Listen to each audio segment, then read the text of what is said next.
네, 오늘은 출애굽기 39장 말씀입니다. 제사장들이 입는 복장에 대한 그런 복장을 만든 것에 대한 이야기와 그리고 결국 제사장의 복장이 만들어지면서 모든 성막을 만드는 일이 마무리됐다라는 것을 보고하고 그것에 대해서 모세가 축복하는 이야기로 오늘 말씀이 끝이 납니다. 이제 출애굽기도 2장이 끝나면 또 40장에서 끝이 나게 돼요. 성막이 완전히 다 가져온 대로 그대로 설치를 하고 하나님 앞에 예배 드리는데 하나님의 영광이 임하는 것으로 말씀은 마무리가 되게 될 겁니다. 오늘 여호와께서 명령하신 대로 거룩한 옷, 곧 성소에서 하나님을 섬기는 사람들이 입는 그 거룩한 옷을 제작했다라는 내용이 쭉 나오는데 이 옷은 크게 보면 일단 에봇은 가장 겉에다 입는 조끼 같은 옷입니다. 그것에는 어깨바지가 있고 어깨바지에는 호마노라는 보석이 물려 있는데 거기에는 12지파의 이름이 새겨져 있습니다. 그러니까 어깨에 12지파, 곧 이스라엘을 짊어졌다는 뜻입니다. 그리고 허리에 매는 띠가 있고 또 가슴에 붙이는 흉패가 나타나는데 이 흉패도 이제 12 이스라엘 지파의 이름이 들어감으로써 결국 이스라엘 지파를 가슴에 달았다, 가슴에 품었다라는 것을 보여주게 되는 겁니다. 지금 화면에서 보시듯이 이 모든 것이 그 복장이에요. 그러니까 지금 거꾸로 들어가는 겁니다. 저 그 두 번째 줄에 있는 그것이 조끼같이 생긴 이게 내려뜨린 것이 에봇입니다. 에봇은 이렇게 청색, 자색, 홍색 실로 섞어서 금실까지 섞어서 화려한 복장을 만든 겁니다. 그리고 띠가 나와 있고 가슴에 매는 흉패가 나타나 있습니다. 12보석으로 되어져 있고 마치 이렇게 끈으로 해갖고 어깨로 해서 묶어가지고 이 끈 4개로 이렇게 나가게 되면 그것도 금실로 짠 띠로 묶기 때문에 절대 거기서 떨어지지 않게 했던 겁니다. 그 다음에 나타나는 게 속옷인데 저기 보면은 바로 이 칠보 바지처럼 입습니다. 그리고 세마포 이 배실로 짜는 것은 하얀색입니다. 그래서 속옷은 하얀색으로 이렇게 해서 쭉 짜게 되고 그 다음에 이제 에봇을 받쳐서 입는 긴 옷이 청색으로 만들려고 했기 때문에 그 세 번째 있는 인물의 그 옷은 청색으로 쭉 이렇게 통으로 우리 성가대복 같이 이렇게 만듭니다. 예, 이것은 통으로 만들어 가지고 구멍을 뚫어 가지고 깃을 만들어서 갑옷 깃을 만들듯이 해가지고 이렇게 목을 쑥 집어넣어야 입을 수 있는 옷입니다. 이렇게 단추를 잠그는 것이 아니라 그렇게 만들고 있고 이 밑에 하단에는 방울을 달았어요. 하나는 실로 짠 방울인데 그걸 석류라고 명명하고 있고 또 하나는 금으로 만든 진짜 소리나는 방울, 이것을 하나하나씩 교차로 이렇게 붙인 거예요. 그리고 머리에 두건을 쓰게 되는데 두건이 2개 나와 있는데 하나는 그냥 일반 제사장들의 두건이고 그 중간에 있는 것은 대제사장이 쓰는 두건이 좀 다릅니다. 그리고 이 두건을 청색 실로 묶게 했어요. 이 묶는 것이 어떤 사람의 그림은 이렇게 묶기도 하고 한 사람은 또 이렇게 묶기도 하고 다양합니다. 그리고 그 머리에 두건 앞에다가는 여호와께 성결이라는 황금패, 그러니까 어떻게 보면 왕관 같은 그런 모습으로 여호와께 성결이라는 황금패를 붙이게 된 겁니다. 다른 그림도 한번 전체적인 그림을 한번 보여주시죠. 네, 제사장의 모습이 이렇습니다. 이게 들고 있는 것은 불을 담은 거예요. 불. 그 다음 또 하나 또 보여주면 이런 식으로 이 말씀을 글로 설명을 한 것과 그림으로 설명을 한 것, 저런 식으로 제사장의 복장을 만듭니다. 자, 이렇게 해서 제사장이 늘 성소에 출입을 하면서 하나님과 이스라엘 백성들과의 사이에서 예배를 드리는 그런 중재의 역할을 하게 되는 겁니다. 그런 걸 제사장적 사명이라고 하죠. 백성들은 하나님 앞에 죄를 사함받기 위해, 죄속하기 위해, 그리고 또 하나님 앞에 감사하거나 어떤 이유가 있을 때 나와서 번제를 드리게 되고 또 제사를 드리게 되고 그 제사를 다 집전하는 그런 의식을 맡아서 하는 것들이 바로 제사장의 역할입니다. 그 역할은 다른 성경에 나타나 있습니다. 일단 에봇을 생각을 하면 에봇 위에 어깨에 12지파의 이름을 짊어졌다라는 거, 이걸 기억해야 됩니다. 어찌 보면 이 제사장이 오늘날 모든 성도가 왕같은 제사장이다라는 그런 의미도 있고 또 어떤 의미에서는 목회자들을 상징적으로도 어느 정도 의미한다, 이런 것도 나타나 있습니다. 그러니까 하나님 앞에 선택돼서 또 하나님 앞에 기름 부음을 받아서 이 기름 부음을 받았다는 것은 하나님의 인가를 받고 제가를 받았다라는 거예요. 인가를 받은 것과 받지 않은 것은 큰 차이가 있습니다. 그래서 정식적인 절차를 통해서 안수를 받고 주의 일을 할 수 있는 어떤 권위를 부여받는 것, 그런 것이 어쩌면 거룩한 옷을 입는 것이죠. 그래서 상징적으로 목사 안수를 받을 때는 그 가운을 입힙니다. 목사 가운이라고 하죠. 그 가운의 유래는 어찌 보면 이 거룩한 제사장의 복장에서부터 왔다라고 그렇게 그 의미를 부여하고 상징성을 부여합니다. 이 사람은 이제 하나님을 예배하는데 중요한 역할을 맡아서 할 사람이다라고 해서 가운을 입히죠. 그리고 또 이제 이 의미가 이렇게 확장이 돼서 결국 모든 성도는 왕같은 제사장이라는 의미로 확대가 되게 되고 모든 성도들도 하나님 앞에서 거룩한 옷을 입어야 된다라는 거예요. 그래서 우리는 항상 하나님 앞에 거룩한 백성이라는, 성도라는 그 명예를 짊어지고 살아야 됩니다. 어깨에 붙이고 살아야 돼요. 계급장처럼, 견장처럼 여기 붙이고 살아야 되는 거예요. 어디서든지 우리가 그리스도인이라는 것을 명예롭게 생각하고 긍지와 자부심을 갖고 살아가고 나아가야 됩니다. 그 이름을 부끄러워하면 안 됩니다. 여기에 붙어 있어야 돼요. 그래서 내가 하는 모든 일들은 결국은 나에게 칭찬하는 것은 곧 하나님을 칭찬하는 것이고 교회를 칭찬하는 것이고, 내가 잘못되이 행함으로써 욕을 먹는 것은 또 다름 아니라 하나님을 욕먹이는 것이고 교회를 욕먹이는 것이다 라는 걸 붙이고 살아야 돼요. 그러니까 제사장의 삶은 많이 제한적입니다. 그래서 그들은 일반적으로 일상적인 삶을 살지 못하고 구별된 삶을 살도록 했고, 특히 대제사장은 그 구별됨이 더 심합니다. 더 신중하게 하게 했던 거예요. 그래서 부정한 것은 만지지도 못하고 했고 그런 것을 가지도 못하게 했죠. 심지어는 자기 부모 돌아가신 것도, 그 죽음이라는 것 자체를 접촉한다라는 것은 부정한 일이기 때문에 그런 것마저도 제한이 되게 되었던 거예요. 그러니까 어떤 장례식장에 가는 것마저도 제한을 받게 할 만큼 그렇게 거룩한, 구별된, 좀 어떻게 보면 절제된 삶을 살도록 요구했던 거예요. 그래서 신약 성경에서 모든 성도들은 거룩한 예수 그리스도의 옷을 입고 그분의 명예를 지키기 위한 정결하고 단정하고 거룩한 삶을 살아야 된다. 세상 사람들과는 구별된 삶을 살아야 된다. 그 구별에 있어서 제일 먼저 구별되는 건 말입니다. 말을 거룩하게 해야 돼요. 구별해야 돼요. 세상 사람처럼 말하면 안 됩니다. 우리가 산상수훈에서 가르친 것처럼 항상 하나님을 우리 안에 품고 하나님의 임재 안에서 그분의 통제 속에서 걸러지고 다듬어진 그런 언어 생활을 하도록 힘써야 됩니다. 그리고 여러분의 감정이 다스려져야 됩니다. 우리의 감정을 내 맛대로, 내 감정이니까 감정에는 옳고 그름도 없어요. 그냥 그렇게 느껴지는 거니까. 하지만 그 감정을 이제는 이성이 통제하는 게 아니라 하나님의 임재가 통제하고 다스려져야 됩니다. 그래서 감정 발휘도, 감정을 쓰는 것도 하나님 뜻대로 쓸 수 있도록 구별돼야 됩니다.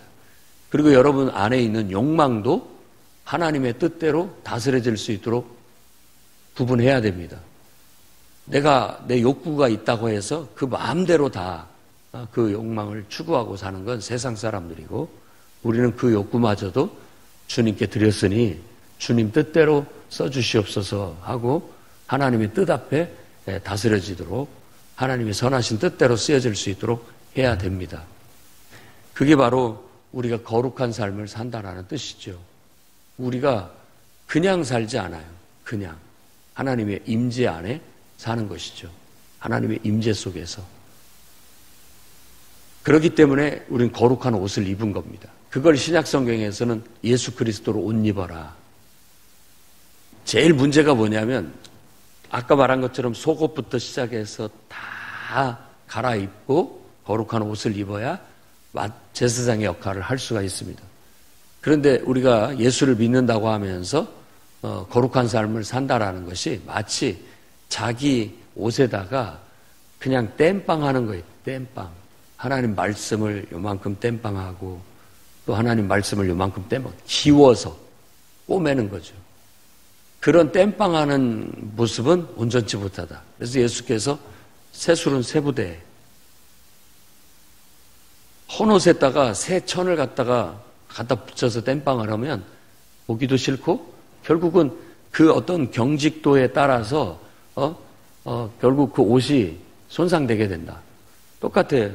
새술을 새부대에 부어서 유연성이 있어야 그 보존이 되고, 만일 헌부대에 부으면 그것이 발효가 돼서 팽창을 하게 터져버리게 되는 거죠.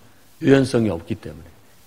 이제 그 교훈을 통해서 우리가 완전히 나 자신을 옛생활을 벗어내고 정말 예수 그리스도를 믿는 믿음 안에서 하나님을 섬기는 신앙 안에서 새 옷을 입어야 된다라는 그런 교훈을 여러분들이 받아야 됩니다. 어깨에도 가슴에도 그 이름을 붙인 이유입니다. 여러분, 그리스도인이라는, 하나님 백성이라는 명예를 달고 살아야 됩니다. 어디서든지. 그걸 꼬리표로 가면 꼬리표죠. 그래서 군인들도 항상 이름 붙이고 계급장 붙이고, 어디든지 군복을 입으면 군인으로서의 신분을 지켜라 라고 교육을 받습니다. 저와 여러분들도 그리스도인이라고 해서 구별된 어떤 색다른 옷을 입고 다니지는 않지만 어떤 종교처럼 우리는 그리스도로 옷 입었다라는, 어디서든지 그리스도인이라는 명예를 지켜야 됩니다. 긍지와 자부심을 가지고 우리가 욕먹지 않도록 하나님의 영광을 드러낼 수 있도록 그분의 이름이 우리의 행실을 보고 칭찬을 얻을 수 있도록 선한 증거를 들을 수 있도록 살아가는 것은 성도의 마땅한 본분이라고 할 수 있겠습니다. 이 머리에도 숭근 패를 들었는데 그 문구가 여호와께 성결이에요. 여호와께 성결. 하나님 앞에서 정결해라, 거룩해라. 그래서 거룩함의 상징입니다. 늘 제사장은 하나님과 이스라엘 백성 사이에서 하나님을 보여주는 역할을 해요. 하나님을 대리하는 역할. 사람이 아무리 자격 조건을 갖췄다 할지라도 하나님을 대리할 수 없어요. 사람이니까. 그런데 하나님께서 권위를 부여하시고 그 일정한 어떤 대리자의 역할을 하게 하는 겁니다. 그래서 그렇게 권위를 부여할 때 그 사람의 머리에 기름을 부어서 그 사람을 이렇게 권위를 줍니다. 그래서 기름 부음이라는 그런 사상이 생기게 된 거죠. 옛날에 이 기름을 붓는다는 관유, 이 올리브유와 향을 섞어서 만든, 요즘으로 말하자면 화장품이죠. 화장품.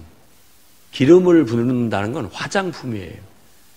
쉽게 생각한다면 바디빌더들이 막 여기다 막 뭘 바르고 번쩍번쩍, 그러면 더 예쁘게 보이고 윤곽이 뚜렷하게 보이잖아요. 그런 것처럼 또 옛날에 우리 할머니들 보면 무슨 잔칫날 어디 가면 꼭 머리에다 기름을 발라요. 반질반질하게.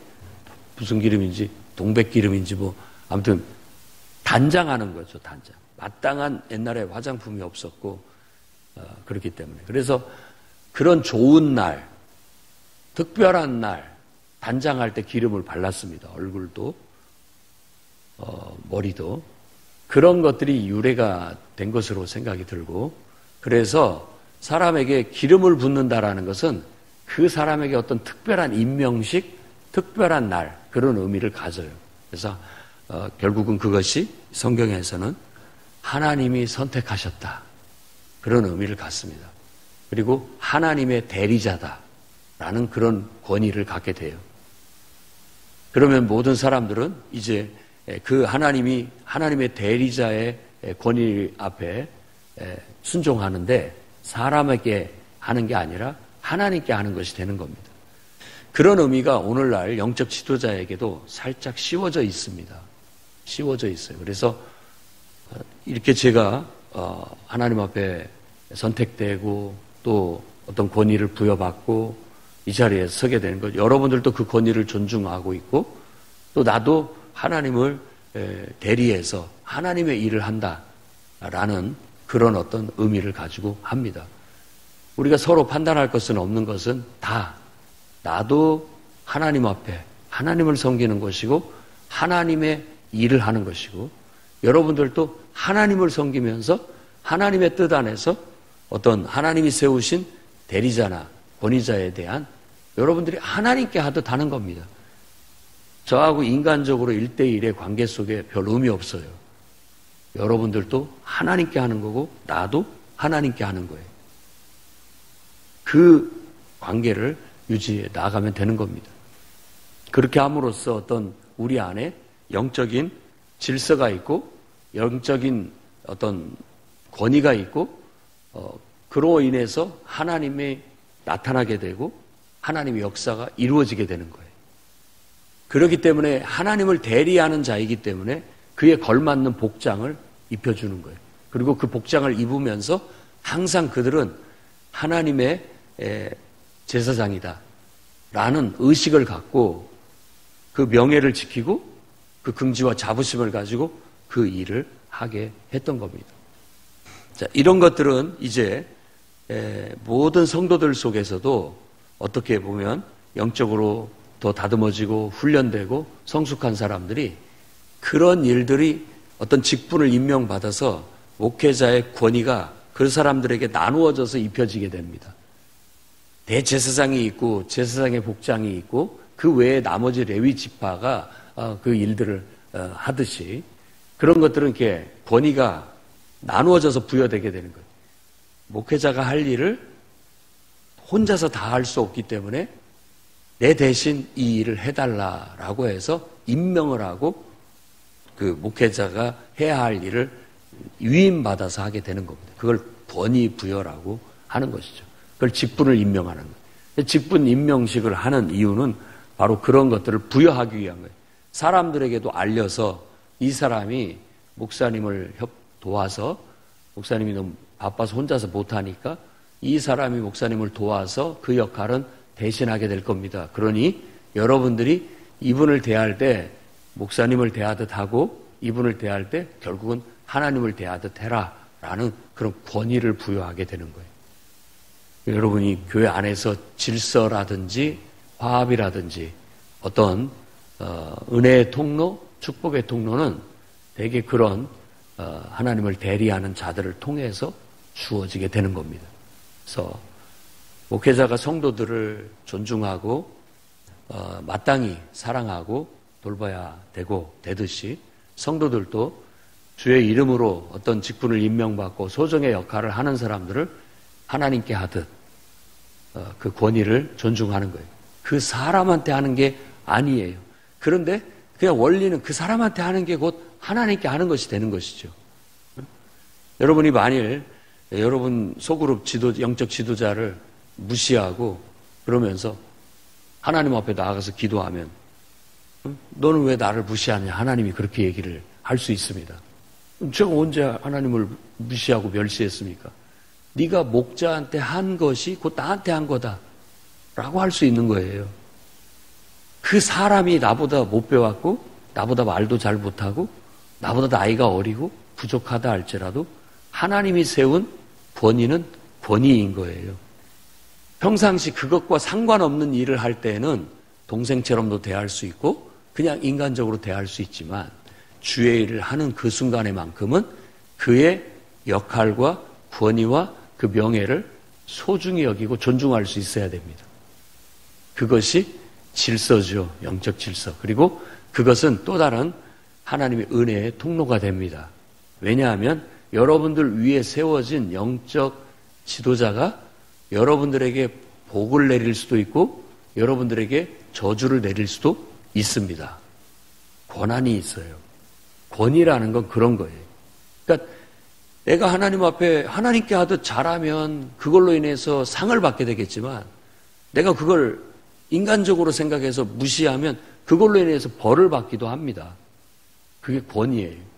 어떨 때는 모세의 권위를 이제 영적 지도자로서 생각해 보십시오. 그 많은 무리를 규합하고 그들을 통솔하고 이끌 수 있는 그 꼬타리는 모세예요. 이 사람 없으면 다 이 사람들은 뿔뿔이 흩어지고 제멋대로 끝나버리게 될 겁니다. 그런데 이 모세의 말이 백성들에게 먹히지 않고 어떤 사람은 무시하고 멸시하고 했을 때 이제 민수기 같은 데서도 나타나게 되지만 철저히 하나님이 모세의 권위를 지켜줍니다. 그래서 그것과 관련돼서 그 권위를 무시하고 질서를 무지하는 사람들에게 벌을 내리심으로써 그 권위를 세우시는 거예요. 하나님의 살아계심을 보여주고 엄위함을 보여주는 거죠. 엄위함을 보여주는 거예요. 그러니까 그런 걸로 인해서 두려워하는 거예요. 꼭 교회만이 아니라도 세상 단체에서도 지도자의 권위나 역할은 중요시하게 됩니다. 왜냐하면 여러 가지 책임을 지고 있고 여러 가지 결정권을 가지고 있고 그렇기 때문에 그렇습니다. 여러분들도 하나님이 여러분 위에 세운 어떤 권위에 대해서 함부로 여기면 안 됩니다. 그것이 여러분에게 도움이 되지 않아요. 근데 간혹 가다가 자기가 정의로운 걸로 생각을 해서 그런 질서 모르고 함부로 날뛰는 사람들이 있습니다. 지극히 우리가 봤을 때는 육신적이에요. 육신적인 동기하에서 정말로 하나님께서 그에게 그런 메시지를 주시고 말씀을 주셔서 이 문제는 네가 나서서 해결해야 된다라고 한다면 목숨 걸고 해야 하는 게 맞습니다. 그러나 그 동기가 사람들의 말을 들어보니까 사람들이 말이 다 그렇더라. 어떤 동기가 하나님께로부터 기도해서 하나님의 뜻이 이런데 왜 이렇게 하나? 라고 해서 하나님이 너는 이것을 바로잡아라 라는 말씀을 주셨을 때는 우리가 하나님 뜻으로 동기부여가 돼서 어떤 역할을 하게 되겠지만 선지자 역할을 하게 되겠지만 그렇지 않고 인간들에 의해서 말에 우리가 충동돼서 어떤 말을 하게 된다라는 것은 오히려 우리가 잘못된 그런 말과 그런 행동과 그런 생각이 사탄으로부터 혹은 마귀로부터 온 것일 수도 있다라는 거예요. 베드로가 예수님이 십자가에 못 박혀 내가 죽을 것이다 라고 했을 때 화를 내면서 그런 말씀하지 마시라고 절대 그렇게 두지 않겠다라고 얘기했을 때 사탄아 내 뒤로 물러가라. 베드로를 사탄으로 말한 게 아니에요. 그의 말, 그의 생각이 사탄으로부터 온 말이고 사탄으로부터 온 생각이었다라는 것을 지적하고 있는 것이죠. 그러니까 그 생각을 책망하고 있고 그 말을 책망하고 있는 거예요. 그거 어쩌면 돼요. 어떻게 나한테 사탄이라고 할 수 있냐? 응? 내가 정말 어떻게 당신한테 했는데 나한테 그렇게 대접할 수 있느냐? 베드로가 그렇게 반응하지 않습니다. 그 말과 생각을 고쳐먹고 예수 그리스도를 따르게 되었던 것이죠. 그런 것들이 바로 말씀의 권세, 영적 권위가 존중되기 때문에 그게 가능한 거예요. 만일 제가 여러분 앞에 하나님을 우리가 섬기기로 작정했고 하나님의 뜻대로 살기로 한 사람들이 아닙니까? 그런데 왜 자꾸 인간적인 생각과 감정에 치우쳐서 판단하려고 하시고 결정하려고 하십니까? 그 생각과 그 판단을 고쳐먹으십시오 라고 했다고 한다면, 목사님이 맨날 나만 보면 책망만 하고, 왜 맨날 부정적인 말씀만 하시고, 기분 나쁜 말만 하십니까? 이런 식으로 반응을 했다라는 것 자체가 지극히 인간적이고 육신적인 거예요. 그런 것이 하나님 앞에 은혜를 받을 수 없고 복을 받을 수 없습니다. 그렇게 한번 그렇게 하거나 한 사람을 잘 관찰해 보십시오. 은혜가 싹 사라지고 기도가 안 돼요. 예배가 드리기 싫어집니다. 교회 오기가 싫어지는 거죠. 그러면 결국 뭐예요? 이게 도대체 뭐가 작동을 한 거예요? 하나님이 역사한 것이라면 정반대가 돼야 될 텐데 사탄이 역사한 것이기 때문에 그런 겁니다. 그러니까 주의해야 돼요. 어떤 영적인 번이나 질서는 굉장히 내가 은혜의 통로가 손상되지 않고 잘 유지될 수 있도록 해나가는 것이고, 그걸로 인해서 여러분들의 영적 지도자가 여러분들에게 축복 기도를 할 수 있게 행동하고 처신하는 게 마땅합니다. 당연히 위에서 기도하지만 생각하면 그들의 수고와 헌신에 복을 내려주십시오 라고 기도하는 자가 되는데, 그의 행동을 고쳐주십시오, 그의 행동을 바꿔주십시오, 잘못된 걸 깨닫게 해주십시오, 이런 기도를 하는 것은 그렇게 썩 달갑지가 않지요. 그래서 오늘 말씀에서 제일 강조되는 반복되는 말은 뭐냐? 여호와께서 명령하신 대로 했다. 거기에 하나가 더 들어가는데, 여호와께서 명령하신 건데 모세에게 명령하신 대로 했다. 그러니까 모세의 말이 곧 여호와 하나님의 말씀이다 하는 거. 그게 권위예요, 권위. 말의 권위.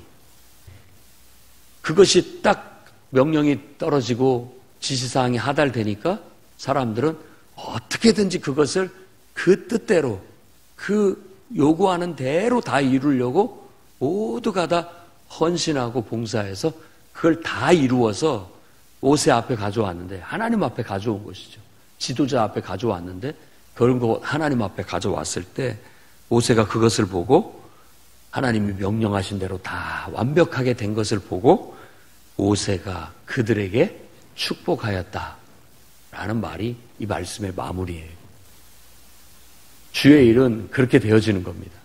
하나님에 의해서 말씀이 주어지고, 또 그 말씀이 주어진 영적 지도자를 통해서 모든 성도들이 그 일을 하도록 말씀이 선포되고, 모든 성도들은 그것을 어떻게든지 이루어서 온전하게 이루어내서 각자 맡은 역할을 해서 그걸 지도자 앞에 가져오고 하나님 앞에 가져와서 그걸 보고 잘 이루어진 걸 보고 축복이 이루어졌다라는 거. 우리가 이 원리를 잘 이해한다면 여러분들도 어떻게 주님을 섬기고 내가 은혜를 입고 복을 받을 것인가, 여러분 그 원리를 깨닫게 될 것입니다. 여러분들도 나름대로 항상 헌신과 수고를 하고 있다는 걸 잘 압니다. 그런 모든 것들이 어떤 사사로운 사람에 의해서 되어진 것이 아니라 하나님 앞에 기도하고 예배하면서 감동을 받은 대로 하나님께서 또 영적 지도자를 통해서 강단에서 선포된 말씀 속에서 여러분이 하나님의 음성을 듣고 그걸 하나님의 뜻으로 확정하고 그것을 내가 실천해야 되겠다, 나도 순종해야 되겠다 해서 40일 작정 기도를 하신 분들도 있고, 또 1000일을 작정해서 정말 그렇게 헌신하고 봉사하는 사람도 있고, 나름대로 하나님께서 맡겨주신 직분을 감당하기 위해서 많이 어렵지만 수고하고 애쓰고 남다른 노력들을 하고 헌신하고 있는 줄 압니다. 그것이 바로 그 명령을 받아 각각 맡은 그 재료들을 가지고 나름대로 다 그걸 만수해서 가져서 하나님 앞에 가지고 오는 것처럼 우린 그런 열매를 가지고 하나님 앞에 나아가는 것이고, 하나님은 그걸 기뻐 받으시고 기뻐하시고 또 영적 지도자를 통해서 축복하게 하시고, 또 하나님의 축복이 실제로 여러분에게 임해서 하나님은 살아계시다, 하나님은 하나님께 헌신하고 봉사하는 자에게 복을 내리시고, 또 하나님을 거역하고 잘못된 길로 가는 자에게 벌을 내리시는 분이다. 그럼으로써 하나님의 어미하심을 우리에게 나타내시게 되는 겁니다. 알게 모르게 여러분 그러한 하나님의 통치와 섭리는 지금도 일어나고 있습니다. 여러분은 가능한 대로 정말 거룩한 하나님의 백성으로서의 명예를 잘 지키시고 또 하나님으로부터 주어진 명령, 하나님으로부터 주어진 말씀이 있거든 정말 충실하게 완벽하게 잘 이루어내서 그 열매를 가지고 하나님 앞에 예배하러 나오고 축복과 은혜를 누리시는 성도들이 다 되시기를 주의 이름으로 축원합니다. 기도하겠습니다. 거룩하신 주님, 우리가 하나님을 섬긴다고 말하지만 너무 우리 위주로 우리 편의대로 하나님 말씀을 각색하고 재단해서 내가 원하는 대로 섬기지는 않나 돌아봅니다. 하나님을 섬기고 있고 하나님이 주신 명령, 하나님이 주신 사명, 하나님이 주신 말씀을 쫓아 주의 일을 하며 하나님의 뜻을 성취해 하나님의 영광을 드러내고 때로는 하나님이 주신 권위로 그 권위를 발동하여 하나님의 일을 하고 그래서 하나님의 영광을 드러내는 그런 온전한 삶을 좀 더 심도 있게 신중하게 해나갈 수 있는 성숙한 성도요 교회가 되게 해주시고 그런 목회자요 그런 일꾼들이 될 수 있도록 하나님 역사에 주시옵소서. 모든 직분을 흐지부지 여기지 않게 하시고 함부로 여기지 않게 하시며 위험 있게 받아들이고 또 위험 있게 명예롭게 그 사명을 잘 감당해서 하나님의 영광이 드러나게 해 주시옵소서. 인간의 사사로운 감정과 이해 득실이 그 속에 끼어들지 않게 막아주시옵소서.